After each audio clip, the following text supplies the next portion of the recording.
Hey, here we are back for the last section, all the things that can go wrong with your skeletal system. So you've got this hardened bone that does a really good job of withstanding the forces exerted on it, but breaks do occur, right? So let's look at some of the types of fractures that can occur. Now, one way to categorize breaks are as simple or compound. Um, Simple fractures, a lot of times they're called closed fractures. That occurs when bone breaks, but it doesn't poke through the skin.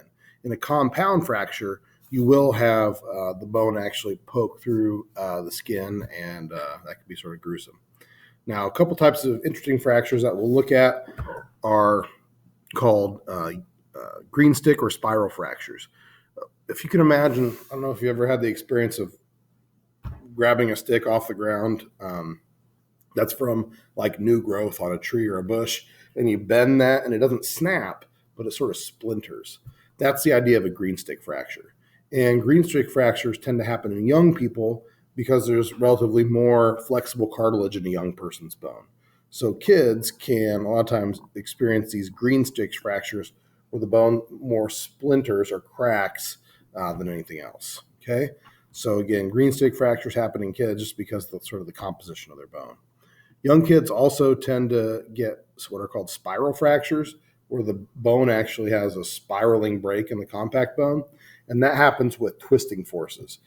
Kids are, running, jumping, spinning, that kind of stuff, and so because their activity levels, kids may just have torsional forces or twisting forces, and that torsional or twisting force will cause a spiraling fracture in the bone. Older people, because their bones may be less dense and don't have all that collagen in them to make them flexible, tend to have what are called comminuted fractures. And comminuted fractures happen when you have compression. When you have compression or forces on both ends pushing toward the middle of the bone breaks into multiple pieces. It's not quite as bad as the illustration you see there. Old people's bones don't turn to dust, but you can get the bone break in multiple pieces, which complicates recovery.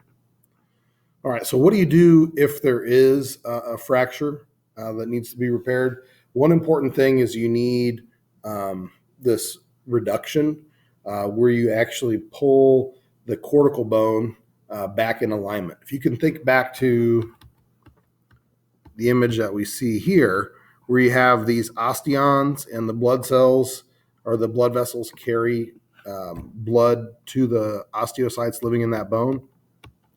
If you're experiencing something like a break, if you have the pieces of the shaft misaligned, you got to get them back into alignment so you can reestablish blood supply throughout the compact bone. So this is where, like orthopedic surgeons, that's where they're making their money, right? So it's rough work.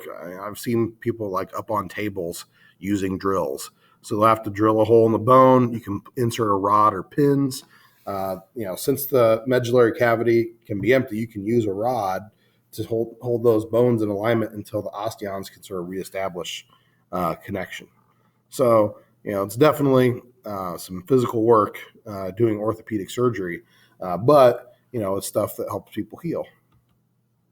All right, so let's get into the steps of fracture repair. You know that we love to go through stuff and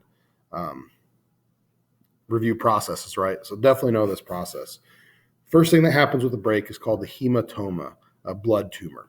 So what will happen is you get a bunch of blood vessels break, right? Blood vessels are traveling throughout that bone. So if you break the bone, you're going to break blood vessels, and then you get that bleeding, okay?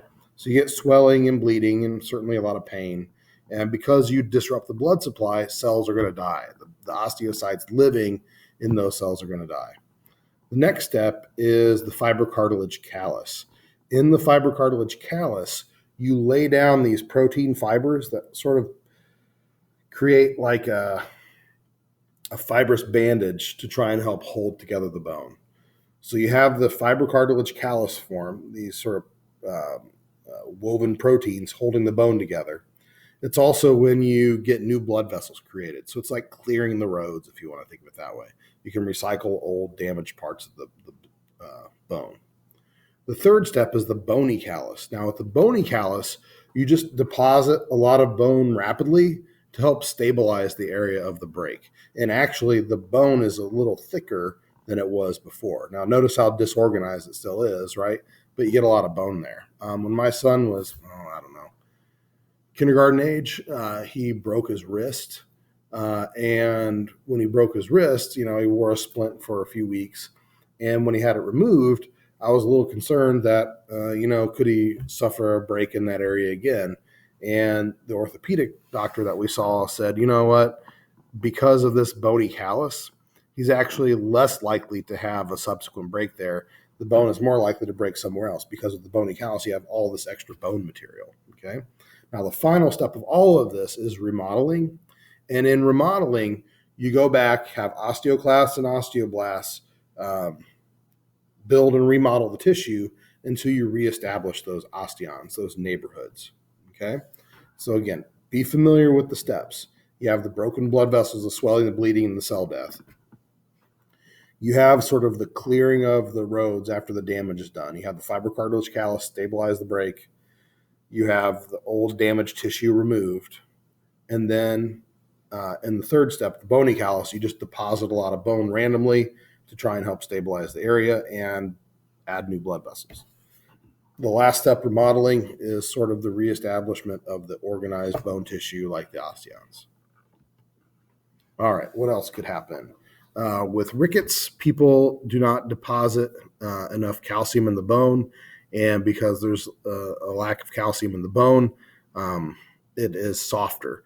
So people can have bowing like you see in this x-ray here, bowing, or you can get breaks occurring in the bone. So, having the ability to absorb the calcium ions is important to depositing enough calcium ions in the bone bank to make hardened bone. Another interesting thing about bone, it's got to grow, right, as a person grows. And one area of the person's body that grows rapidly is their head. Shortly after birth, infants' heads start to get bigger and bigger. Their brains are developing rapidly those first couple of years, and then through age like 5, the brain is growing pretty quickly. So to accommodate that rapidly growing brain, the plates of the skull don't fuse right away. The plates have some fibrous connection between them called fontanelles. So fontanelles, a lot of times people call them soft spots on a baby's head.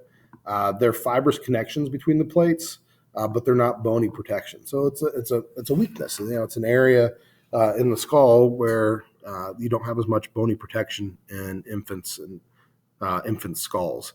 So as their brain growth slows down, the plates fuse and they're fine. I've known a couple of people that have had kids that their plates fuse too early, and they actually have to have surgery to separate the plates so the kids' skulls can accommodate the rapid growth of the brain. Okay. Let's see. Osteoporosis. Osis means condition of. Ostea is bone. Poros, I think porous bones. So with osteoporosis, there is a decrease in the deposition of that calcified material by osteoblasts, and so the bone is much less dense. Because of that, it can lead to a bowing of the bone due to the pressure of gravity. So if you've ever seen someone with osteoporosis, it can actually cause this, it's called a kyphosis, or this forward bend in the spine, and it can reshape the skeleton. Of course, having less dense bones can lead to greater risks of fracture as well. So this is something that happens in people as they age. And for individuals suffering with osteoporosis, it can be really problematic because falls can cause breaks, or even just stepping wrong in some instances can cause breaks for people. Again, remember the value of exercise. Exercise puts more pressure on bones, and that causes the deposit of more calcium ions. About the first 25 years of life, you're depositing quite a bit of calcium, and for the remainder of your life, you're mostly trying to hold on to what you've got. So you're at a point in life now where you really want to be depositing calcium into your skeleton. So being up and active as much as possible is a good way to try and protect yourself from injury decades from now. Smoking also can contribute to this because smoking tends to narrow blood vessels. If you narrow blood vessels, you deliver less materials. If you deliver less materials, you're going to have softer bones. And last thing we look at, osteoarthritis, the badge of long life. Almost everybody over age 40 experiences some degree of osteoarthritis. Itis means inflammation of, osteo is bone, arthur means joint. So osteoarthritis is basically arthritis in the joints. Okay.